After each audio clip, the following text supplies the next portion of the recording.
Bonjour Marie-Cœur de Roy. Bonjour Mathieu, bonjour Peggy, bonjour à tous. Alors dites-nous tout, que va changer cette réforme pour ceux qui veulent décrocher un crédit après 50 ans? Bon, alors on va être très clair, ce sera pas forcément plus facile d'obtenir un crédit après la réforme des retraites, mais pour ceux qui y arriveront, ce sera potentiellement, figurez-vous, plus d'argent à emprunter. Pourquoi?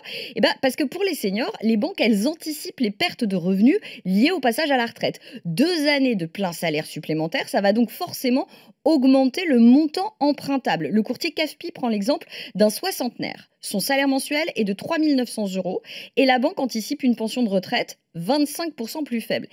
Partir à la retraite à 64 plutôt que 62 ans, ça lui permet théoriquement d'emprunter 9 300 euros de plus. Pourquoi vous dites théoriquement? Parce qu'on sait que décrocher un crédit pour un senior, c'est quand même pas si simple, c'est ça? Bah oui, c'est pas Ouais. simple. Et d'ailleurs, la part des emprunteurs de plus de 50 ans, elle est en baisse. On n'est plus qu'à 10%, alors que chez certains courtiers, on était au-delà des 15% avant la crise sanitaire. Car oui, passé un certain âge, on cumule les handicaps. Écoutez Michael Colson, directeur régional de CAFPI. Plus on est âgé et moins la durée de crédit ne pourra être longue.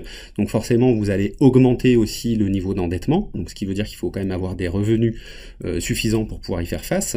Et le second frein, ça peut être aussi celui de l'assurance. Si on a une assurance plus chère, ça fait augmenter le coût global de votre crédit.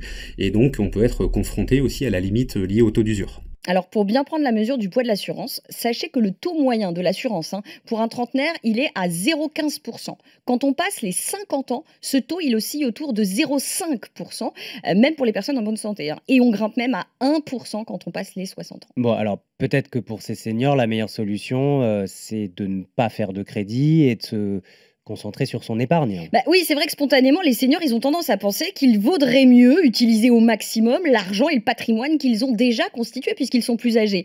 Ce serait en fait une très mauvaise idée s'ils pensent déjà à la transmission de ce patrimoine. Écoutez Michael Colson de CAFPI. Se démunir aujourd'hui de toute son épargne pour l'investir dans un projet immobilier, en termes de stratégie patrimoniale, c'est pas forcément le plus pertinent, pour la simple et bonne raison que, au travers de votre crédit immobilier, vous allez être aussi assuré, ce qui veut dire que si demain il vous arrive quelque chose, en termes de succession, vous allez pouvoir transmettre à vos héritiers, à vos enfants, à la fois le patrimoine financier, mais aussi le patrimoine immobilier net d'encours, puisque c'est l'assurance qui aura pris en charge le capital restant dû auprès de la banque. Oui, concrètement, imaginez un senior qui voudrait financer son achat immobilier sans crédit, mais en vidant par exemple son assurance vie. À sa mort, ses enfants ne récupéreraient que son logement. S'il avait mené cette opération à crédit, il resterait son épargne placée, son assurance vie donc, plus le logement intégralement payé puisque couvert par l'assurance de prêt. En clair, si vous le pouvez, préférez le crédit. Et puis les seniors, des taux à 3%, ça leur fait même pas peur parce que je vous rappelle qu'ils ont connu dans les années 80 des taux d'intérêt à 15%.